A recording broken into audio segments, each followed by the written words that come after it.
Muy buenos días a todos y todas. Gracias por acompañarnos esta mañana.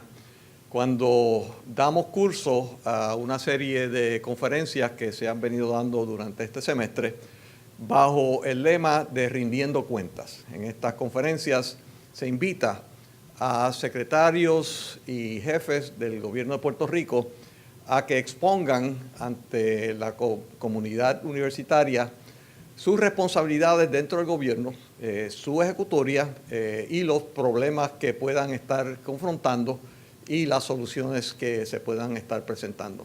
En ese contexto, estamos aquí interactivamente para que nuestro profesorado, nuestros estudiantes puedan confrontar, por decirlo así, de una manera amigable la situación de Puerto Rico vista desde diferentes perspectivas de los que tienen la responsabilidad de dirigir los departamentos del gobierno de Puerto Rico.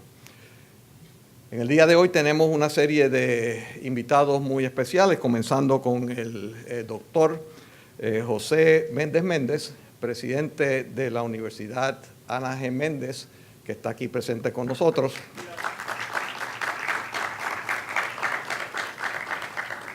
El doctor David Méndez, rector de la Universidad del Turabo, aquí presente con nosotros. El doctor Félix Huertas, decano de la Escuela de Artes Liberales y Educación General de la Universidad del Turabo. Tenemos también como invitado al presidente del Banco de Desarrollo Económico de Puerto Rico, don Luis Burdiel. Y a los profesores Edwin Calderón, de Sociología, y el licenciado Cristóbal Santiago, buen amigo, profesor de Humanidades. Y sobre todo, los estudiantes y el profesorado de la Universidad del Turabo. Hoy tenemos un invitado muy especial. Nos sentimos honrados con su presencia y agradecemos que haya aceptado nuestra invitación. Es el secretario de la Gobernación, William Villafañe. El secretario Villafañe es abogado, comenzó su trayectoria educativa en la Escuela Superior Luis Muñoz Rivera, luego a la Universidad de Puerto Rico, recinto de Mayagüez, donde obtuvo un bachillerato en contabilidad. Después, subsiguientemente, obtuvo un grado de Juris Doctor de la Facultad de Derecho de la Universidad Interamericana de Puerto Rico. Es joven, pero comenzó su carrera también en un momento joven, cuando tenía escasamente 21 años, en la Comisión de Hacienda de la Cámara de Representantes. Subsiguientemente, a través de los años, estuvo en varias comisiones de la legislatura, dirigiendo algunas de ellas, se convirtió subsiguientemente en el jefe ejecutivo, el director ejecutivo de la Comisión de Servicio Público de Puerto Rico. En el 2016 fue designado secretario general del Partido Nuevo Progresista y el 11 de noviembre del 2016 fue presentado al país como el director ejecutivo del Comité de Transición de una administración a otra, siguiendo el resultado de las elecciones de noviembre del 2016. El 28 de noviembre de ese mismo año, 2016, el gobernador de Puerto Rico designó al licenciado William Elí Villafañe como secretario de la Gobernación, cargo que ostenta hasta el presente. Nos sentimos afortunados de tener una persona talentosa que viene a compartir sus experiencias y sus visiones con nosotros. Secretario de la Gobernación, William Villafañe. Muy buenos días para todos. Es un honor y un placer compartir con ustedes aquí en esta mañana. Agradezco sumamente la invitación que me hiciera el gobernador Pedro Rosselló y el liderato de la Universidad Ana G. Méndez. Y para compartir con ustedes parte de lo que ha sido nuestra experiencia a lo largo de los pasados 14 meses y un poquito más hacia atrás. Y como yo fui estudiante también, pues voy a tratar de no aburrirles mucho, voy a tratar de ir a las cosas más interesantes.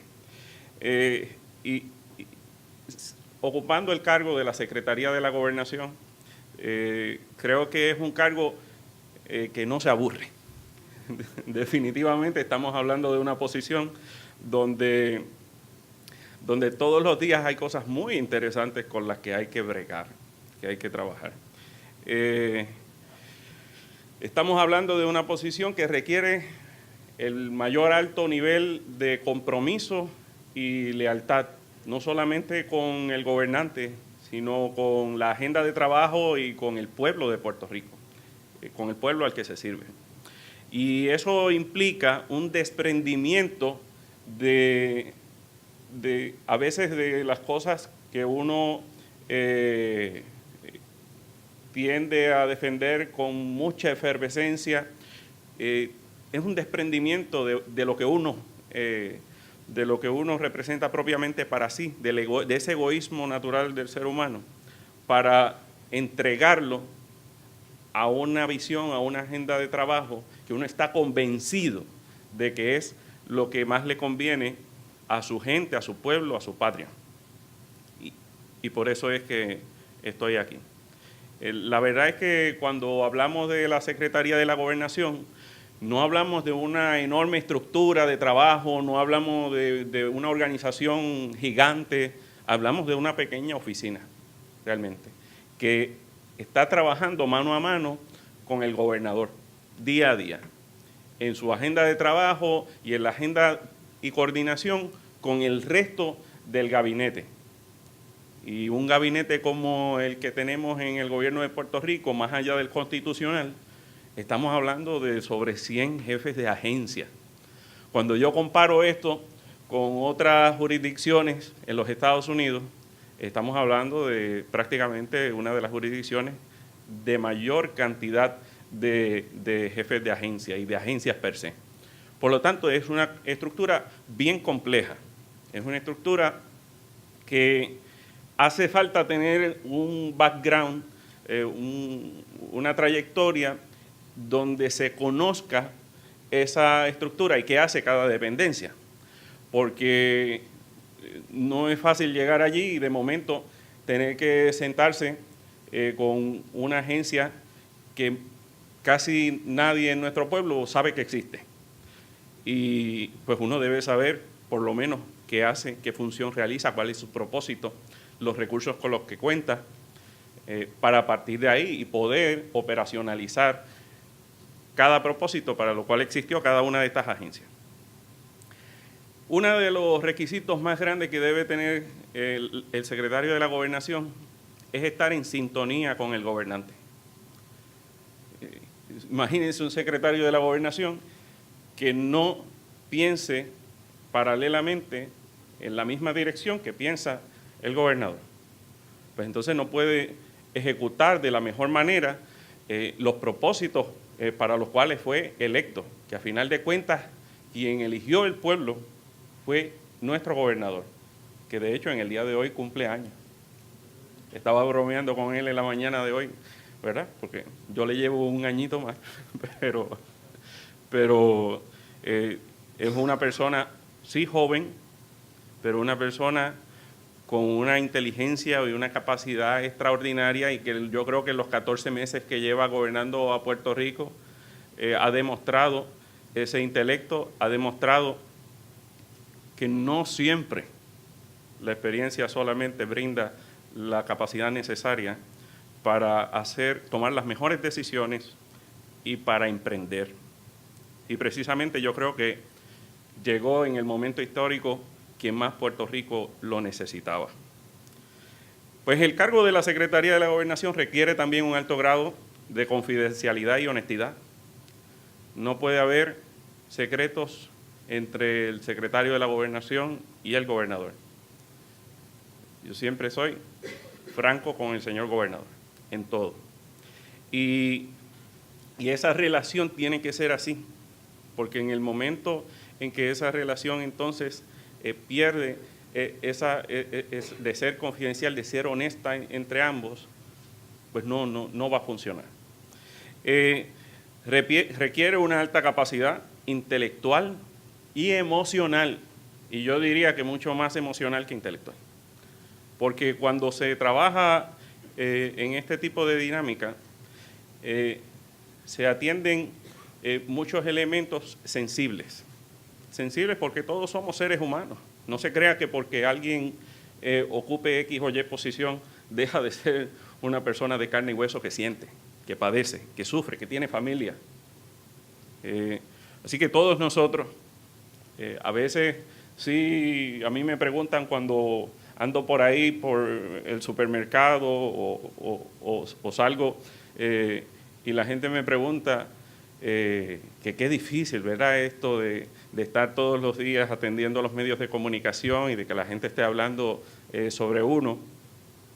Y fíjese, uno se arma de una coraza impenetrable que resiste cualquier tipo de embate mediático, aquellos malintencionados, y uno los resiste y los aguanta. Pero tengo que distinguir que esa coraza es para uno, pues uno la entiende. Cuando uno acepta este tipo de cargo, esas son las letras grandes en el contrato, no son las letras pequeñas. Pero uno tiene familia, y al igual que todos los demás, pues la familia no necesariamente está preparada para ese tipo de embate. Así que se necesita esa inteligencia, esa capacidad emocional de atender los asuntos, no desenfocarse del trabajo, continuar produciendo para el pueblo de Puerto Rico, mientras todo este tipo de cosas siguen su curso. Y hace falta, increíblemente, tener también la capacidad de perdonar. De perdonar porque nuestro pueblo, como todo, uno no puede pretender que todo el mundo esté de acuerdo. Jamás van a ponerse todos de acuerdo. Ustedes pueden tratar de ponerse de acuerdo con su familia, con sus amistades, con sus grupos de trabajo, y siempre va a haber discordia en algo. Pues así pasa también en la sociedad. No todos podemos estar de acuerdo en todo. Y algunos reaccionan de unas maneras, algunos tienen otros intereses. Y obviamente un gobierno tiene que tomar decisiones, porque si no, no se mueve, si no, no redunda en resultados. Y precisamente esas decisiones afectan a algunos, y esos que se afectan de alguna manera o que tienen intereses distintos, ¿qué hacen? Se quejan, se expresan, y en una sociedad como la nuestra hay que permitir la libertad de expresión. Hay que permitir que la gente se manifieste, que trate de persuadir también, el derecho a persuadir a los demás.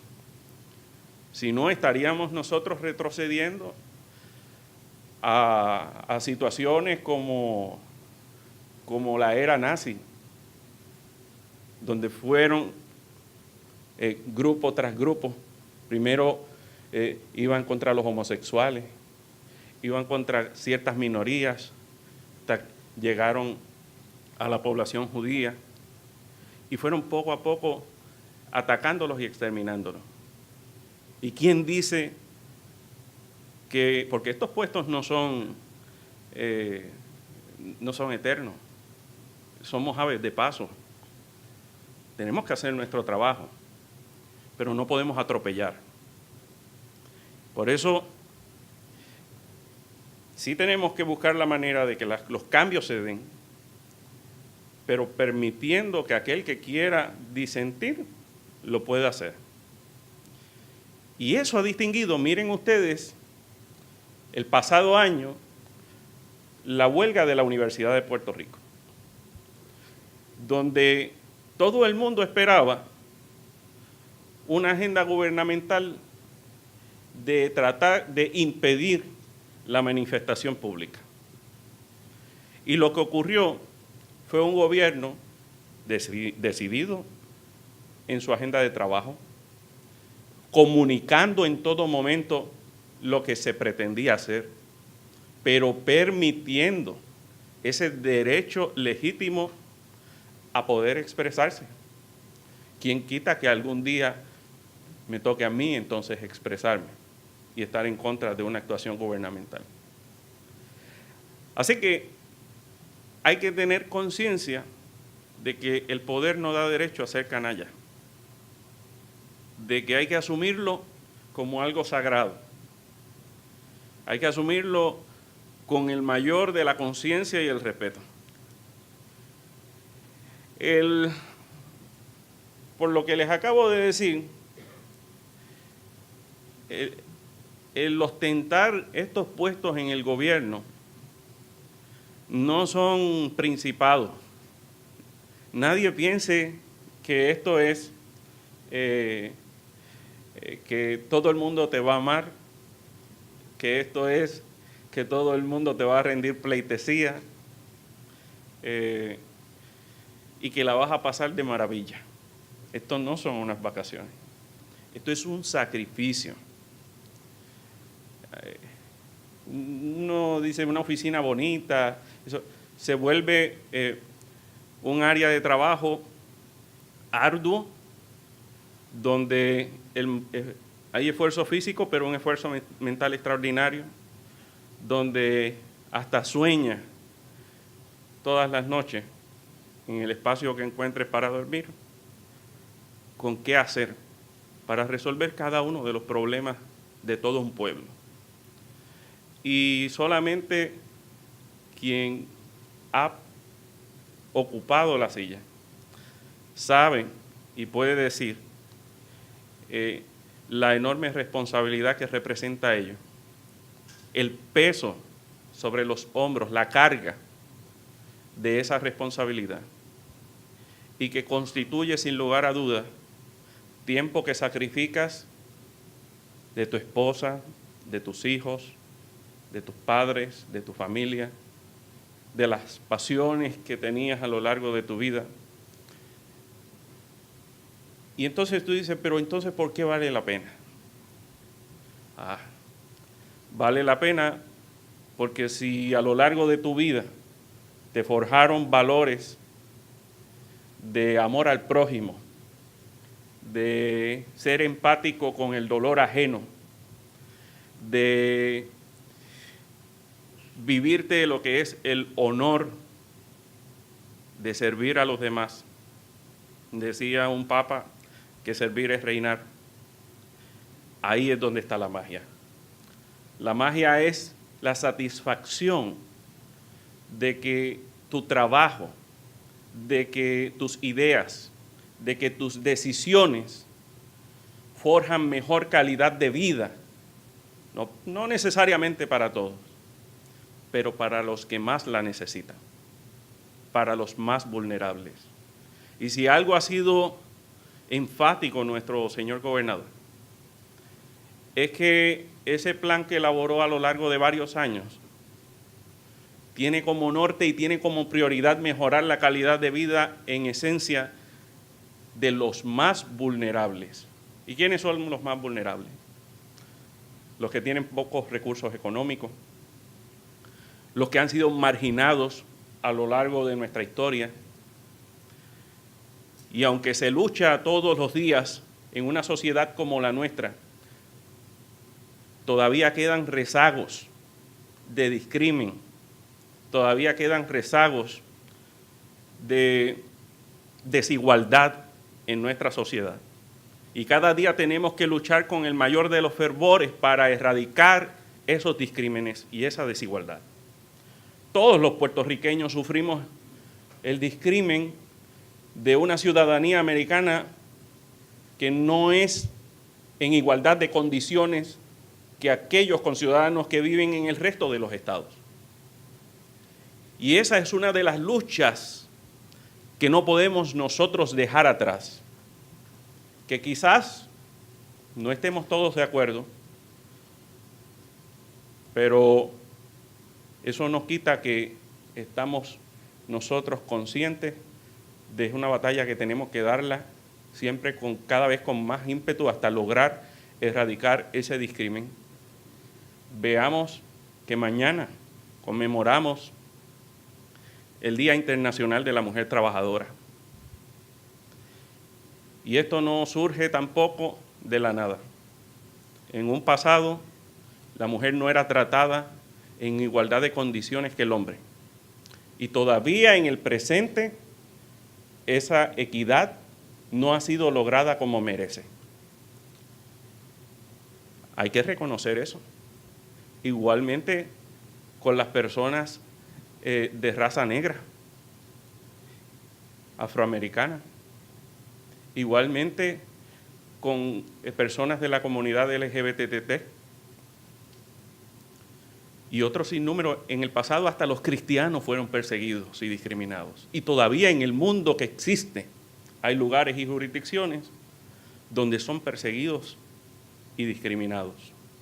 Pues nuestra sociedad de avanzada tiene que ir dirigida precisamente a lograr un trato igualitario entre todos.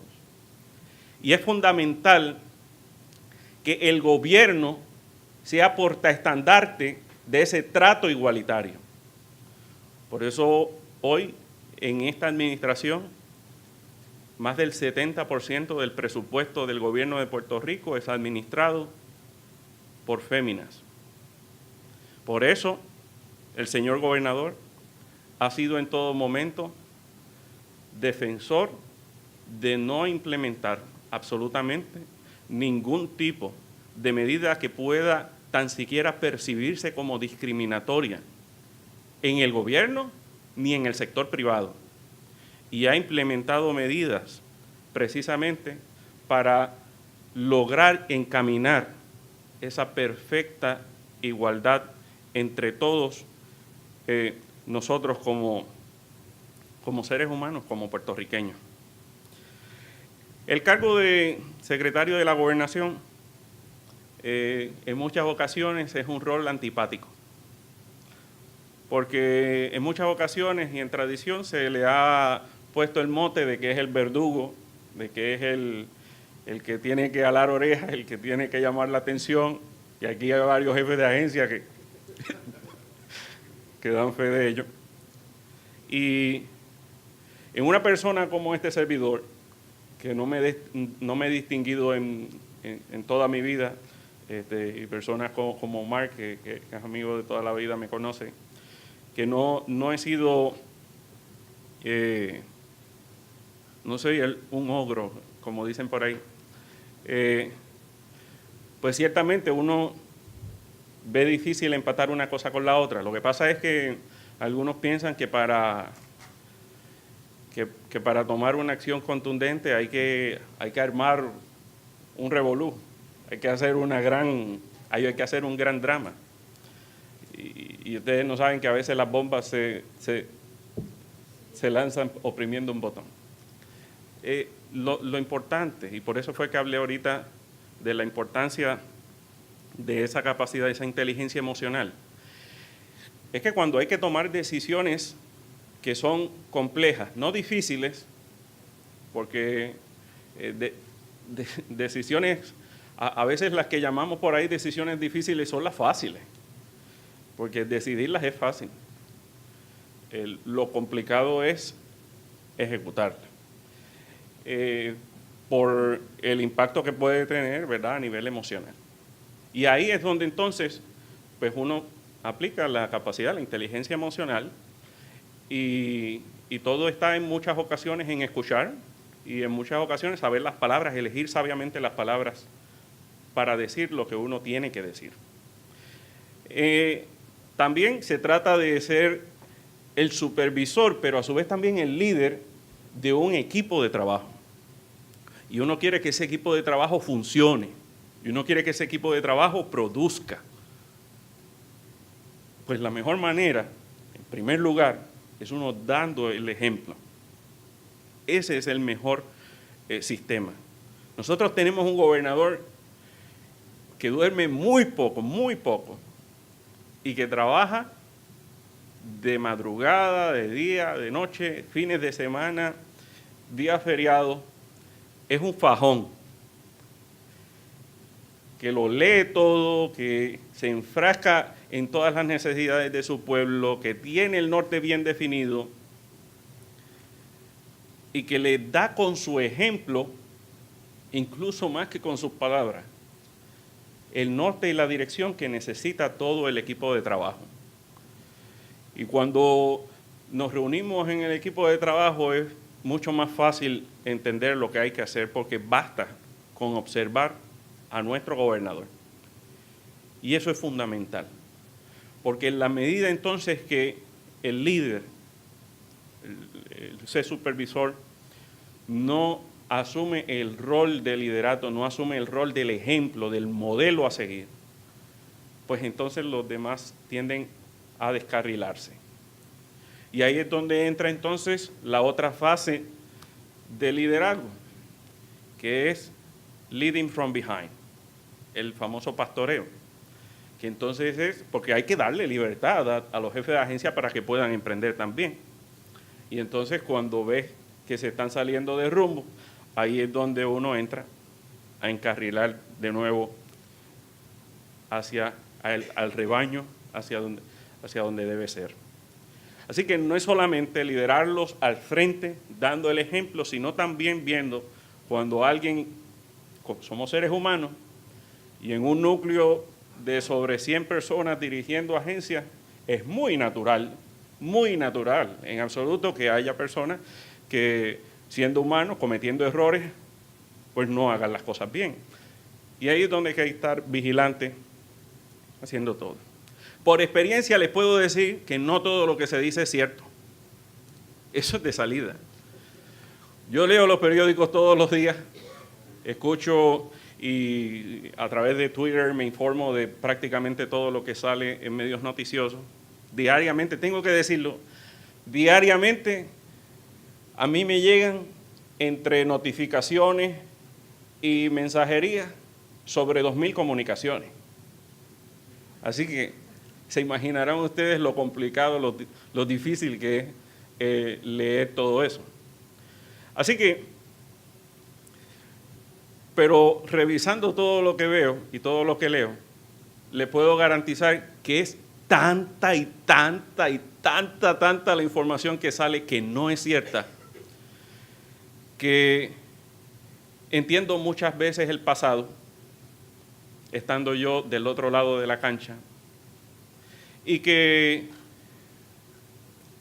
en cierta, ahí es donde entra entonces el reconocimiento del balance, de esa libertad de expresión que hay que proteger, versus el respeto a la inteligencia colectiva de un pueblo que debe informarse adecuadamente de la verdad y no de insinuaciones, especulaciones, falsedades, rumores. Y máxime cuando uno entonces tiene capacidades decisionales, pues ¿qué debe buscar? No cometer el error de juzgar a base de falsedades. Y en muchas ocasiones vemos que parte de la información que sale a veces también tiene su agenda. Hay una agenda detrás de la cortina. Y muchas veces el pueblo no sabe eso. Muchas veces el pueblo tiende a dar por bueno lo que sale en la portada de un medio. Y no sabe que detrás de ello hay algún interés filosófico o económico, pero no necesariamente el propio interés del pueblo a informarse, a conocer. Por eso creo que hay que proteger esa libertad de expresión. Pero uno como funcionario público no debe en ningún momento dejar atrás la responsabilidad de comunicar en cada oportunidad que tenga la verdad que contraste con aquella desinformación publicada, para que aquel que se instruye a través de los medios de información tenga la oportunidad también de conocer las versiones. Les tengo que decir, yo he visto noticias donde yo he sido el entrevistado y lo que sale publicado no fue lo que yo dije. así que lo puedo atestiguar de primera mano. Y a veces me quedo sorprendidísimo de esa atrocidad, pero eso ocurre. Por otro lado, quiero hablarles un poco sobre nuestro plan. El plan del gobernador es un plan fundamentado en la innovación, partiendo de que todo lo que se hace o se puede hacer de una manera diferente, innovadora y mejor, o se puede mejorar.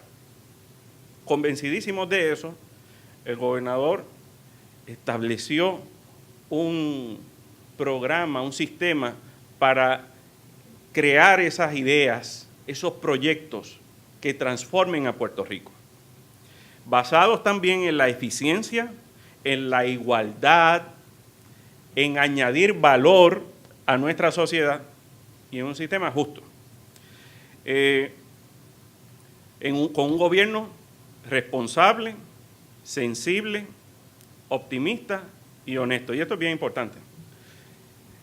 Ustedes vieron el mensaje del señor gobernador este pasado lunes. ¿Cuándo habían visto ustedes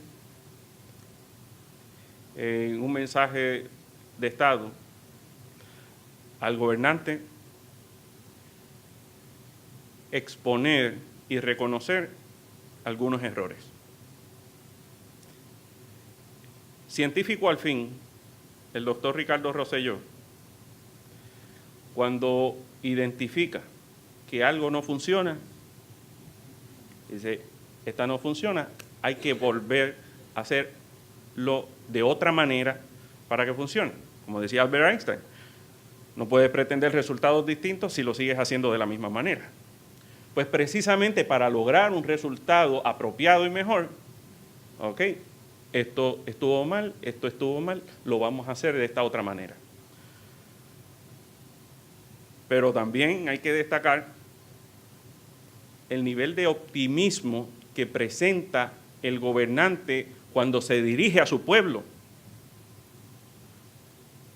Algunos pretendían que el gobernante se dirigiera a su pueblo con un sentimiento de negativo, de pesimismo. Ustedes no tienen idea del efecto detrimental que tiene sobre las familias, las comunidades, los pueblos, la industria, el comercio, el que se dé un enfoque sobre las penurias y las dificultades que enfrenta una sociedad. Psicológicamente eso tiene un efecto multiplicador adverso. Además de que nos encontramos en un momento histórico de extraordinarias oportunidades, donde hay un sinnúmero de logros ya alcanzados y obtenidos que comienzan a sentirse y vivirse y palparse a lo largo de este año, que daban razón suficiente para que el gobernador diera el mensaje más optimista que ha recibido nuestro pueblo en muchísimos años. Y todo el mundo rápido hablando de que cómo se van a pagar las cosas. Y eso me recuerda a los años 90, cuando se hablaba por un gran gobernador de darle el poder de la salud a cada persona que no tuviese ese plan médico, que no tuviera esa cobertura médica. Y todos decían que no se podía. Pero él decía que sí se puede. Y hoy día es una realidad. Se trata de tener la visión de que lo podemos hacer y de echarle ganas y tener la voluntad de hacerlo y de marcar el camino y no salirnos de ese camino teniendo como norte que el resultado del mismo es lo que le conviene a nuestra patria. Y teniendo eso como norte, vimos a un gobernante hablándonos de reformas un gobierno, como les mencioné, de sobre 100 agencias, transformarlos en un gobierno más sencillo, de entre 35 a 40 agencias. Y cuando digo más sencillo, para que sea más gobernable, para que sea más ágil, para que no tengamos la burocracia que tenemos agencia tras agencia, para que no en lugar de tener 100 y pico de oficinas de finanzas, de recursos humanos, de sistemas, de legal, etcétera, tengamos 30 y tantos. Y logremos unas economías que nos permiten a nosotros estabilizar las finanzas públicas maltrechas ya por más de una década. De hecho, el último presupuesto balanceado fue el último presupuesto del gobernador don Pedro Rosselló. Y cuando uno mira las finanzas públicas y cuando mira el nivel de deuda, la disparidad entre lo que es el nivel de deuda y el ingreso bruto, pues comienza esa disparidad del 2001 en adelante. La descapitalización del Banco Gubernamental de Fomento y así sucesivamente otras entidades. Hoy todo el mundo valida que fue correcta la venta de la Telefónica de Puerto Rico, mientras en aquel entonces nadie lo validaba. Hoy día hablamos de buenas alternativas, como la privatización de la generación de energía eléctrica, para facilitar la innovación que hace falta de cara a los próximos años. Hablamos también de la concesión de la transmisión y distribución de la infraestructura eléctrica, para que tengamos un sistema de infraestructura eléctrica mucho más resiliente que el que tenemos y que aguante el embate de un fenómeno atmosférico como el huracán María, y que no tengamos que pasar meses para recibir el servicio eléctrico. Establecer un nuevo modelo contributivo, y ya vemos personas planteando el hecho de cómo vamos a financiar esto. Pues yo les pido que miren la reforma de 1994, donde se decía prácticamente lo mismo, y vean, y todo aquel buen economista reconoce, que el efecto de bajar las contribuciones en aquellas áreas productivas y necesarias, como la clase trabajadora, tiene el efecto a su vez de impulsar la actividad económica, que no es otra cosa aquella que a final de cuentas le toca tributar al erario público. Por lo tanto, si tú aumentas las contribuciones, lo que puedes es afectar el ingreso del Departamento de Hacienda, versus si bajas las contribuciones, es la chispa necesaria para que esa actividad económica se multiplique y más personas puedan tributar, tengan la capacidad para tributar, más negocios dejen de tener pérdida y al contrario tengan ganancias y puedan aportar al erario público. Una reforma de permisos. Puerto Rico, por los pasados años, cayó, se desplomó en la competitividad internacional. Pues no es una ciencia establecer un ambiente, un mercado competitivo, facilitando los negocios, facilitando la inversión, abriéndole las puertas a aquellos que van a poner el capital donde hace falta para crear empleos. Somos una sociedad, lamentablemente, de una baja participación laboral.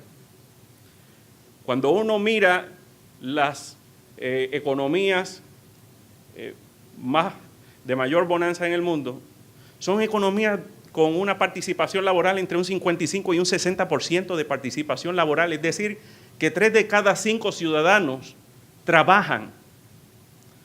En la nuestra solamente 2 de cada 3 están en la participación laboral. Y aún con eso, con un índice de desempleo mayor que en el resto de los estados. Pues necesitamos nosotros fomentar el empleo, porque esto es tan sencillo, no es lo mismo que en una familia de 5, 3 trabajen a que trabajen 2.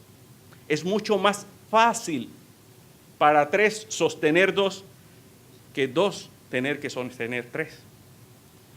Por eso es tan complicado. Y no es meramente que llega más riqueza a la familia.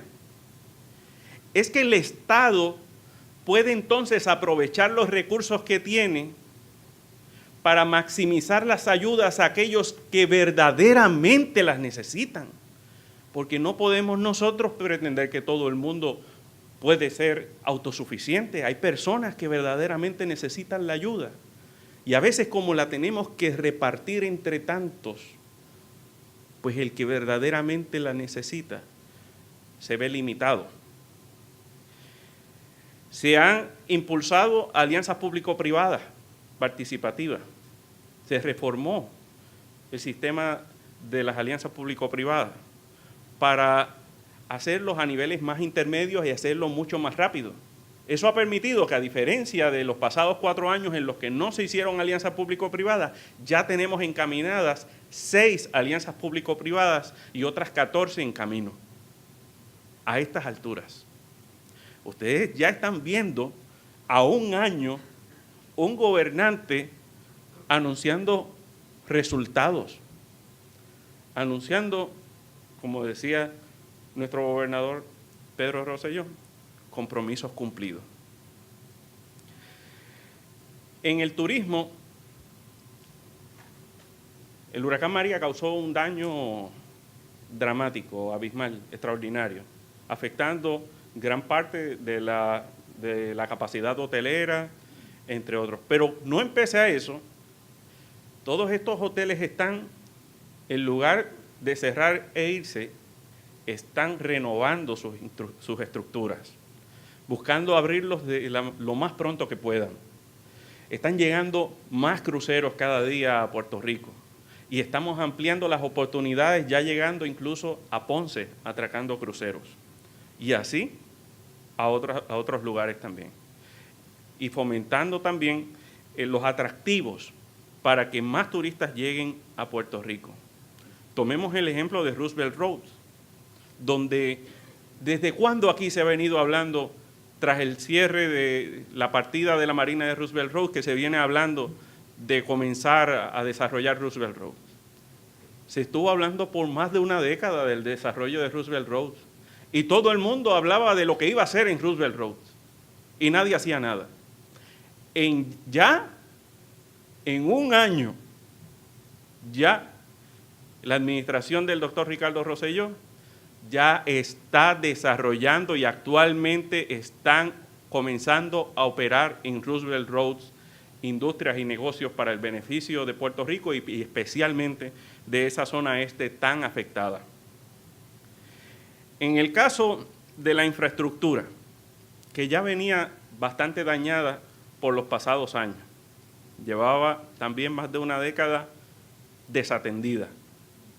Pues en el caso de la infraestructura tenemos la gran oportunidad de aprovechar miles de millones de dólares en fondos federales que llegarán a Puerto Rico para canalizarlas a través de municipios, a través de algunas agencias del gobierno, para no solamente renovar, no solamente restablecer, sino construir una nueva infraestructura de carreteras, infraestructura eléctrica, de acueductos y alcantarillados, de vivienda, con los fondos CDBG que llegarán, gracias de la gestión de nuestra comisionada residente y nuestro gobernador, servirá para impactar sobre 250,000 hogares alrededor de todo Puerto Rico que necesitan esas mejoras, para impactar todas esas comunidades que perdieron carreteras,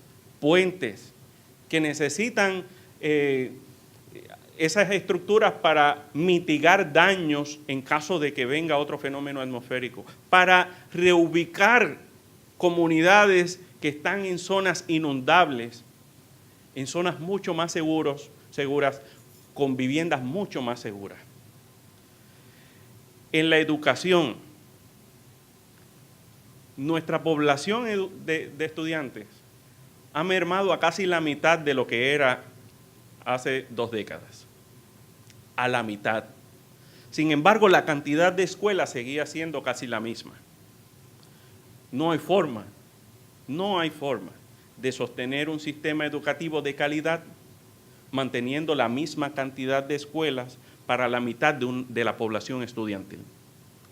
Es por ello que lo idóneo es enfocar los recursos disponibles en el salón de clase, es decir, en el estudiante.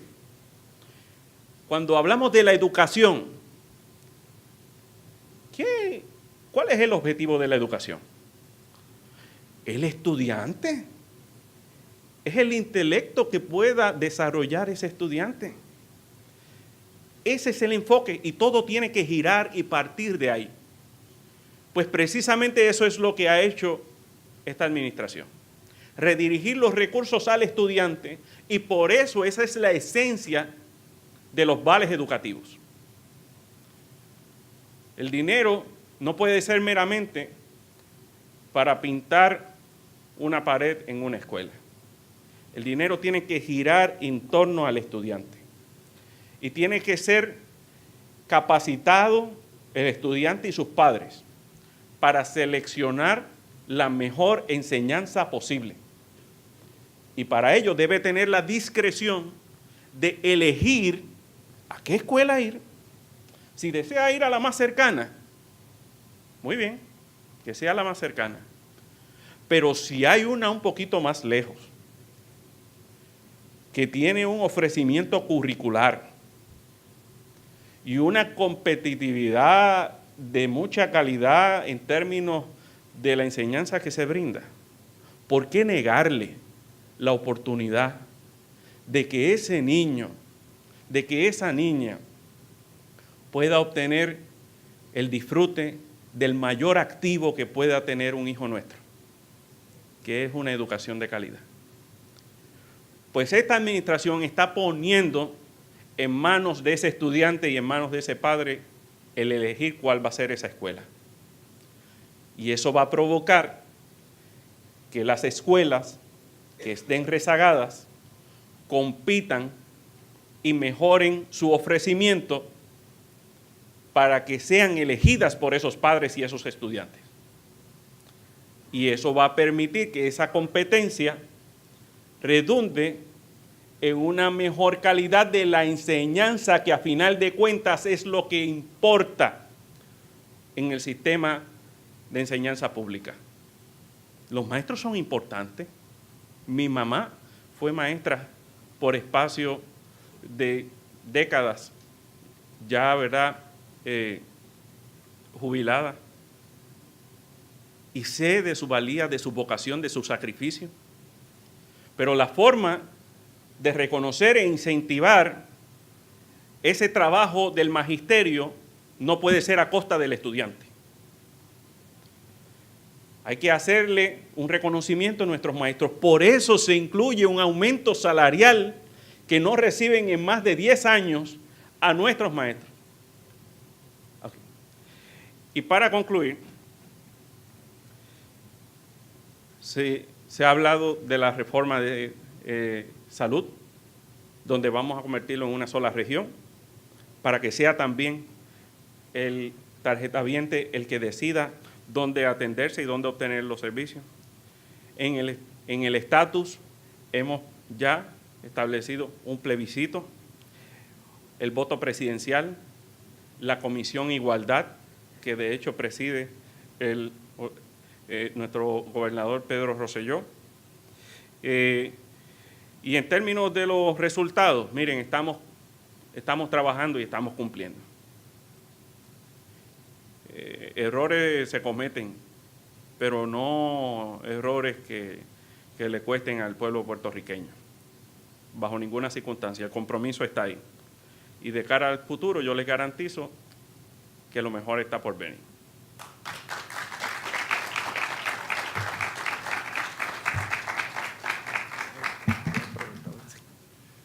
Si hay alguna pregunta para el secretario, por favor, adelante. Gracias.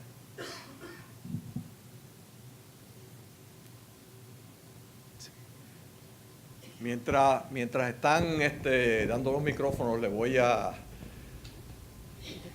describir una parte que el secretario mencionó someramente, que fue su rol como ogro. Rol importante y difícil de llevar a cabo.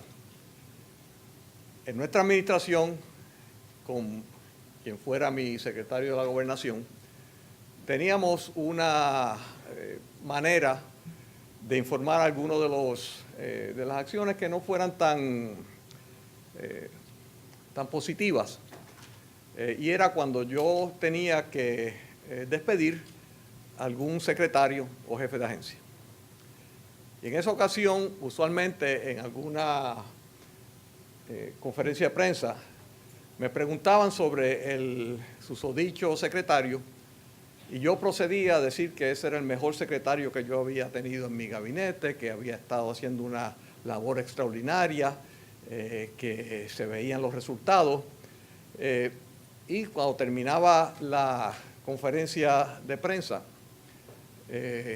mi secretario de la Gobernación llamaba al secretario y le decía, mira, el gobernador quiere que tú renuncies. Muchos no se daban cuenta de esa manera de actuar, excepto yo tenía un ayudante muy cercano a mí, muy listo, que se dio cuenta de esa dinámica y un día vino donde mí y me dice, mira, si en alguna vez usted está hablando de manera excelente sobre mí, no crea que yo le voy a contestar la llamada al secretario de la Gobernación. Así es que ese rol de ogro no se lo quita a nadie al secretario de la Gobernación. Rol difícil no solamente de ejecutar, sino emocionalmente. Pero nada, hay preguntas que están ya disponibles o comentarios. Sí, adelante. Sí. Honorable William Villafañe, felicidades. Gracias. Exposición. Nos hace falta mucha exposición, ¿verdad? De esa forma. Sabemos los medios, periodismo en Puerto Rico, etcétera. Y yo fui estudiante de escuela pública también y me veo muy identificado con este proyecto que tiene. Creo que ahí sí se puede hacer un balance en que todos los estudiantes del Departamento de Educación, que debe estar unos 334,000 por ahí, tengan la oportunidad todos de seleccionar la escuela y por lo tanto el desarrollo que puedan tener. Yo tengo una pregunta con respecto, no quisiera sonar periodista en términos de dónde sale el dinero ni nada de eso. Sí, sé que el presupuesto del Departamento de Educación ronda algunos 2 billones y pico de dólares y si parte de ese dinero es que lo van a utilizar para que pueda ir dirigido el estudiante a seleccionar ya sea otra escuela pública o una escuela privada. Sí. En términos de los recursos, está en lo correcto. El presupuesto del Departamento de Educación excede los 2 billones de dólares. De hecho, es un presupuesto que cuando lo sacas por estudiante es incluso mayor que lo que le cuesta a una familia llevar a sus hijos a una escuela privada. Y al mismo tiempo, cuando vemos, fíjate lo que plantea, cuando vemos la oportunidad de que sean los padres y los estudiantes los que escojan la escuela, eso sí te va a reducir la cantidad de escuelas, definitivamente, en la medida que esa competencia prevalezcan las escuelas de mejor ofrecimiento educativo. Pero va a redundar en efecto, entonces mayores recursos para esa escuela y entonces mayor calidad de la educación. Y entonces en términos de el poder utilizarlos para ir a una escuela privada, esto lo estamos atendiendo, ¿verdad? Para que sí pueda ser es una cantidad distinta para que pueda entonces acceder a esa educación privada. Esa alternativa estaría ahí, porque no podemos nosotros poner de nuevo la traba de que tiene que ser dentro de la enseñanza expresamente pública, porque si es la opción de la escuela privada la que quiere elegir ese estudiante y ese padre, y es una educación de mejor calidad, mira, a final de cuentas, el beneficio que redunda para nuestra sociedad es que ese niño, ese joven, se eduque de la mejor manera posible. Es una inversión. Esa inversión es en ese estudiante. Y si ese estudiante logra...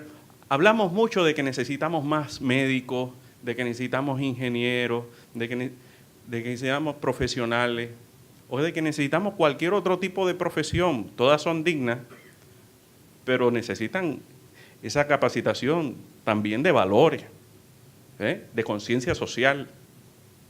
Y esa educación nosotros tenemos que abrirle todas las oportunidades posibles.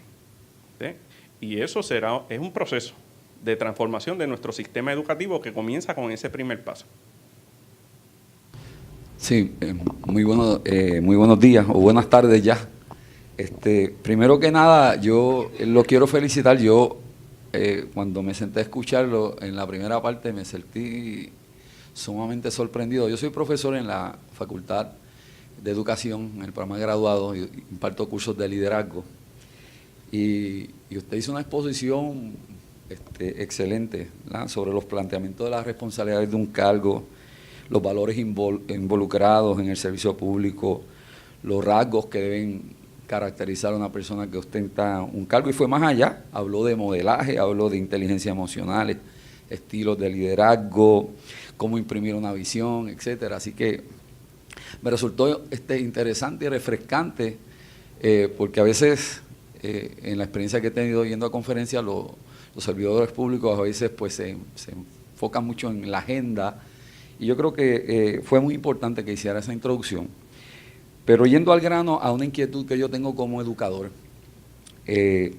yo creo que nosotros como país, todos tenemos que comenzar por enfrentar nuestras propias contradicciones. Yo creo que Puerto Rico tiene que no quedarnos en la agenda del pasado, pero hay que aprender. Los lessons learned de las agendas pasadas, para enmendar, ¿verdad?, esa manera en que trabajamos con los problemas del país. Entonces, en el caso de la educación, yo tengo una gran inquietud, porque se habla de las escuelas charter, se habla inclusive se habla de los aspectos metodológicos, la integración de tecnología. Sin embargo, yo creo que hay un eje transversal del cual hay muy poca conversación. Fíjese, señor honorable secretario, que si nosotros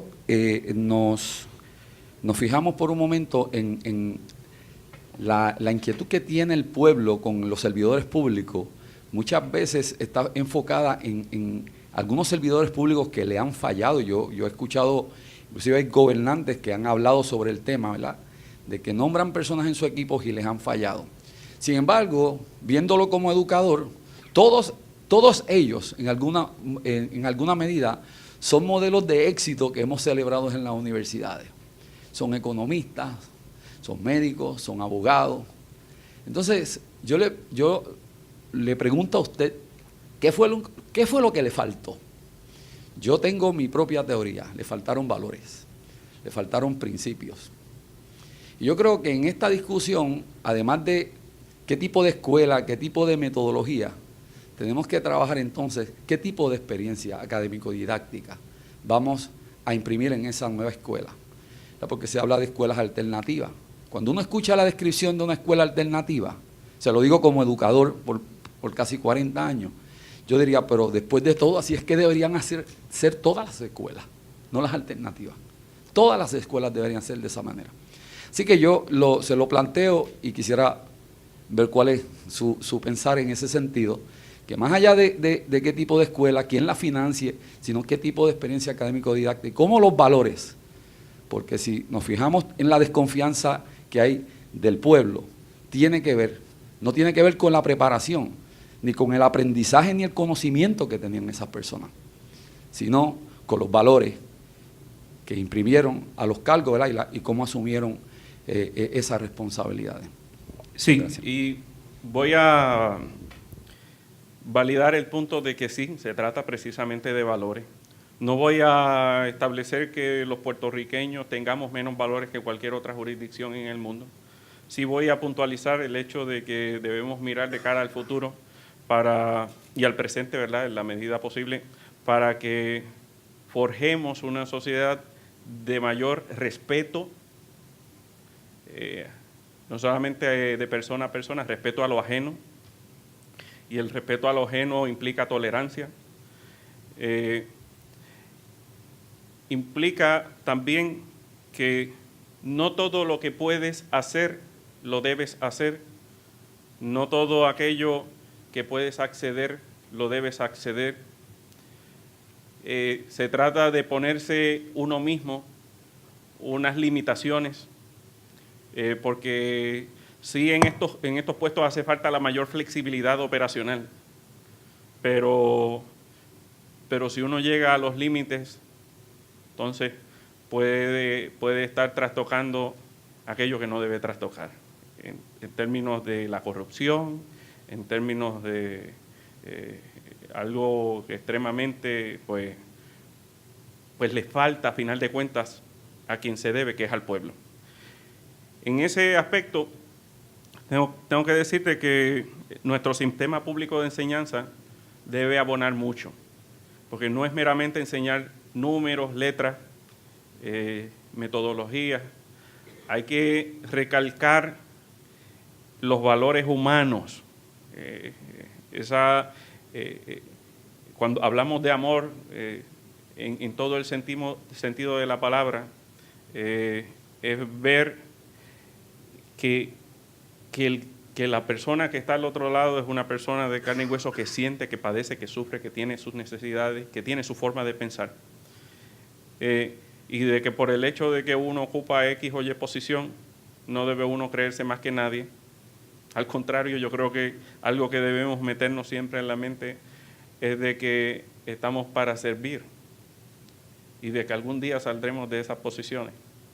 Así que siempre que hablo con nuestro equipo de trabajo, enfoco esos fundamentos. Eso no va a definir que nuestra administración no vaya a haber personas que fallen. Las van a ver. Y yo tengo la certeza de ello. Pero también tengo la convicción y la entereza de que quien falle será removido. Y si alguien falla y hay los elementos necesarios para procesarle mediante la ley, también.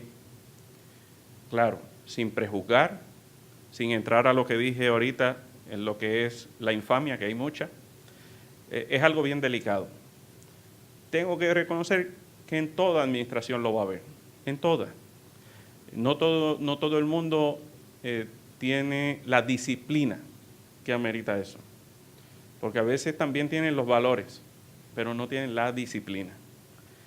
Y esto es algo que hay que estar recalcando todos los días, todos los días. Y mi llamado no solamente a los jefes de agencia, mi llamado es a todo servidor público, porque tenemos muchísimos servidores públicos que aprueban compras, que aprueban permisos, que hacen gestiones. Les va a llegar en múltiples ocasiones gente con intereses privados, particulares, buscando beneficiarse.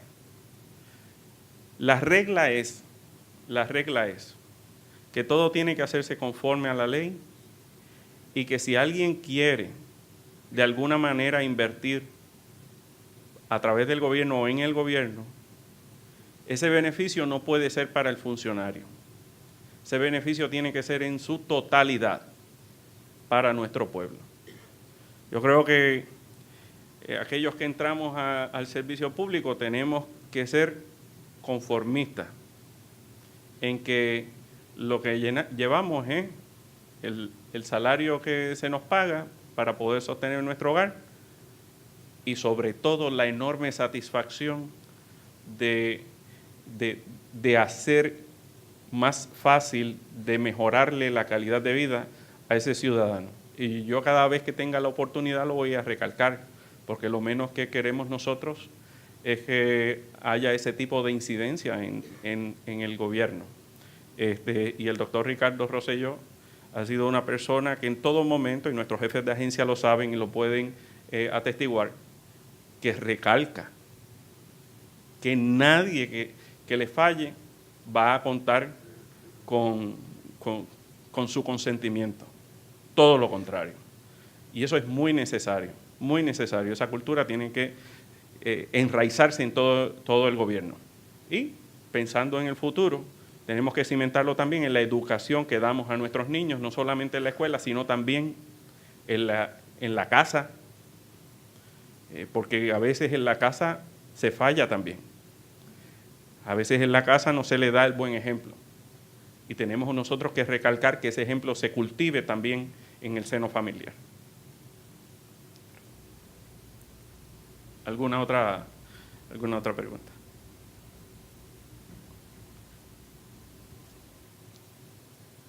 Bueno, si no hay ninguna pregunta, vamos a agradecerle al señor secretario su tiempo, su talento que ha compartido con nosotros.